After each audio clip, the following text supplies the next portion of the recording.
Welcome back to our cinematic planet explosion tutorial. So in this first lesson, we're going to be taking a look at creating our planet and breaking it into smaller chunks. Right.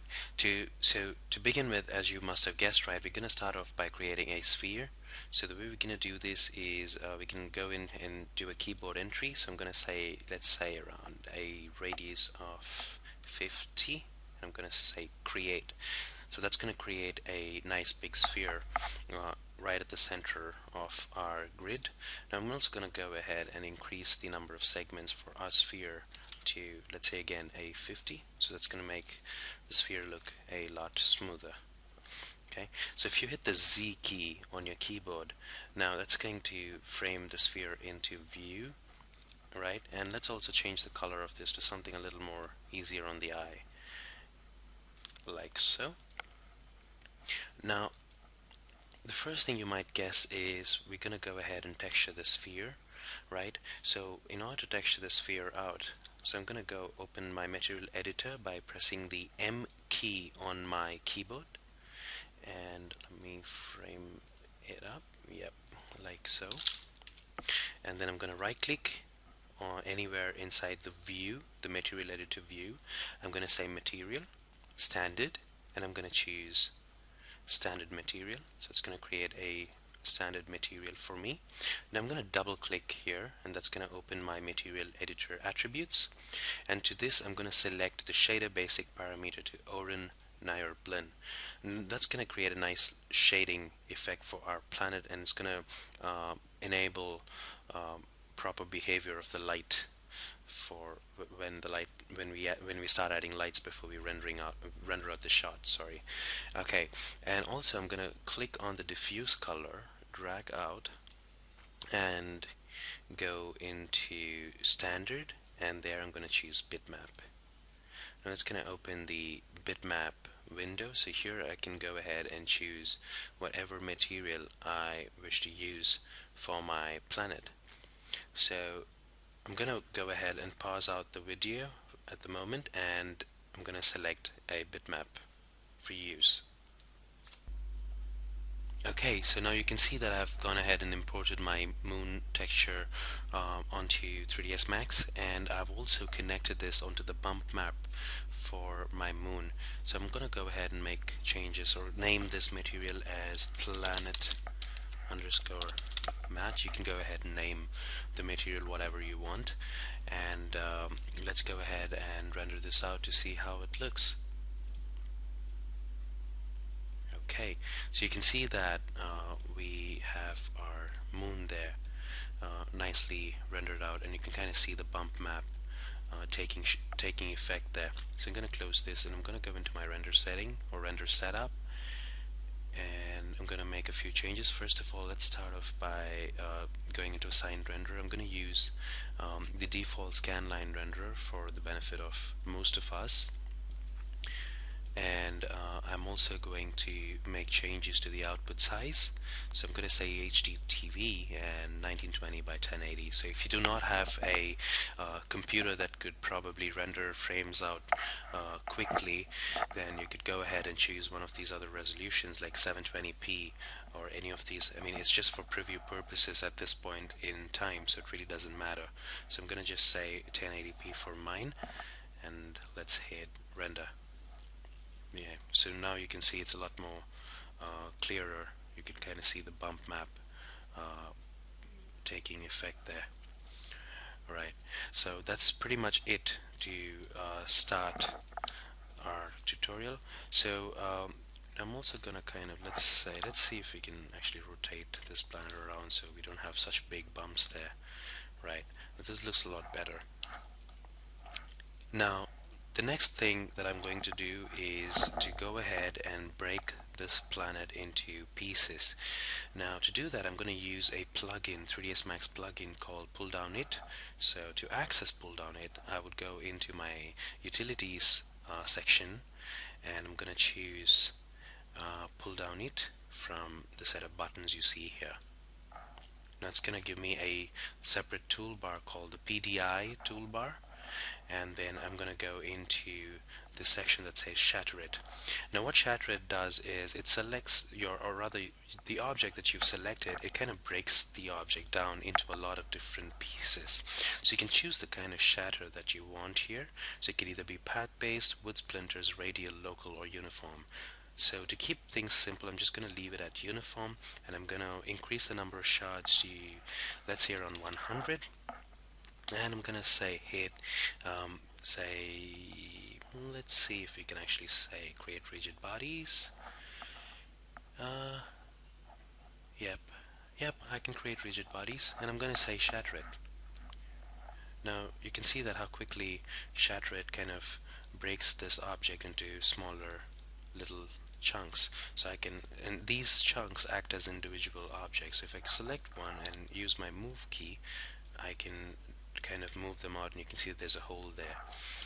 Right now, also something else that I'm going to do is I'm going to, I mean, this is a planet that's blown out into bits, so you obviously don't want all the pieces to look the same. So I'm going to select a couple of these pieces and break them further, so kind of to get some irregular shapes and sizes.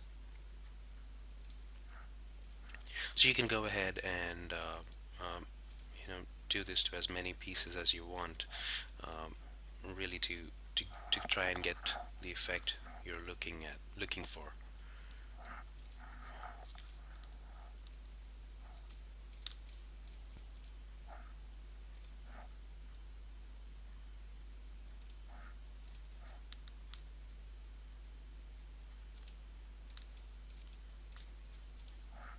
But also keep in mind that the more number of pieces that you break off the planet, you're going to create, or rather, you're going to be taxing your system memory quite a bit, because Shatter It can very easily create a lot of different geometry um, inside of 3ds Max, and that can really tax your system down. So again, if you do not have a high-end computer, you may want to stick to kind of reducing the number of pieces that you break off the planet. So you're gonna pretty much select anything that looks pretty big, any of these pieces that are like quite large, and into smaller little bits. And you can just do this at random. It really doesn't have to be a specific piece that you are wanting to break.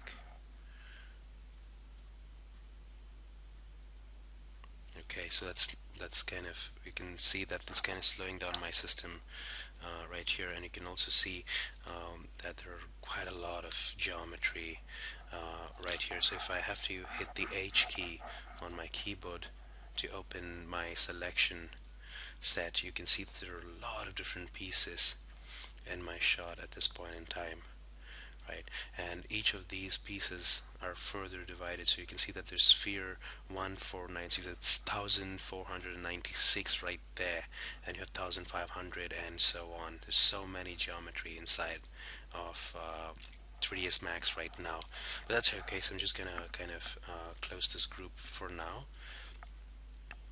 I'm gonna select my shatter group, my sphere 001 shatter group, and I'm going to click on OK. So it's going to create all these, rather select all these pieces for me. And again, I'm going to go into my utilities section and move into create PDI bodies. So in create PDI bodies, I'm going to leave this at dynamic, or rather let's say we make it kinematic.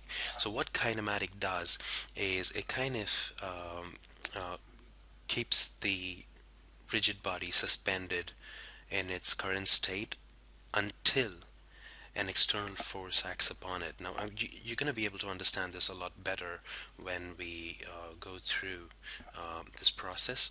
I'm going to say bounding volume, just going to leave that to mesh, or let's just say auto for now. It's gonna set things fine. I'm gonna say activate at first hit.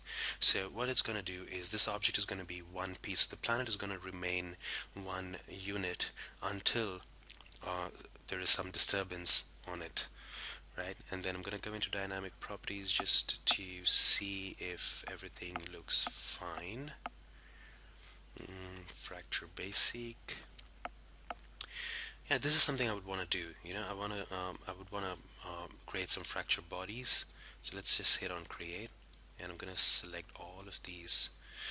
Oops, let's do a shift select,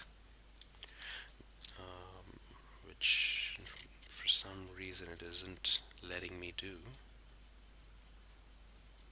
That's strange.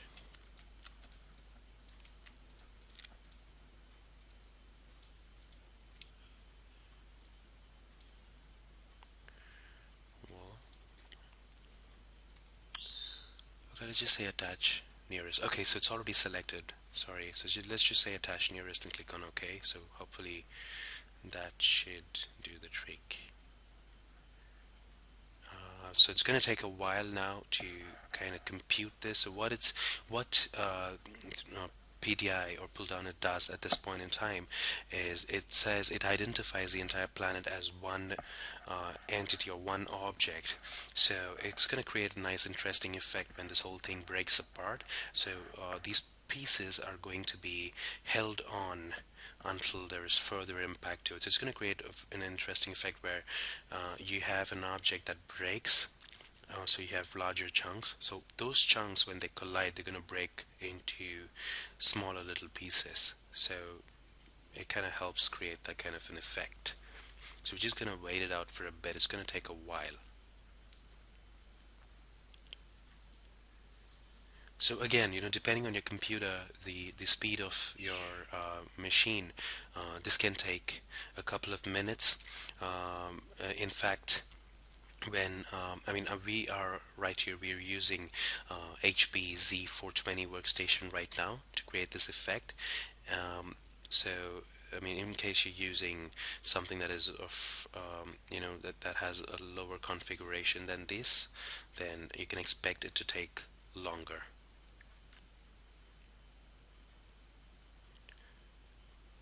So I'm gonna go ahead at this point and pause out the video and come right back when these pieces are properly fractured. Alright, so we are now back, and you can see that the grid on my planet changes color to amber, to this nice amber shade, and you can see that under fracture bodies it's created a new fracture body which is F body 0. So what that means is this is going to act as one unit that falls off and breaks. So this comes in especially handy when you have a scene where multiple objects need to break and kind of break into pieces. Then you can have one object hit another, and then that object breaks, and again the pieces go and fall onto another, and that object breaks. So it kind of helps create that kind of an effect. So I'm also going to go ahead and say activate at first hit here, and propagation scheme, I'm going to say continuous. So I want the entire planet to kind of break apart, and based on our simulation we might have to go ahead, come back here and make changes to hardness and clusterize percentage. So we're going to take a look at that a little later. And now when I go into, let's see if we need to do anything in Fracture Advanced. Nope, nothing really. And let's look at simulation option. Use grid as ground, no. And I want to disable, yes, something that we want to do is disable gravity. We do not want gravity affecting our planet because we want the pieces to fly out into oblivion. I'm gonna say enable multi-threading for faster performance and update viewport, and let's go ahead and test this out. So let me just zoom out a little. So ideally this planet should not break when we are testing it. Let's just see that.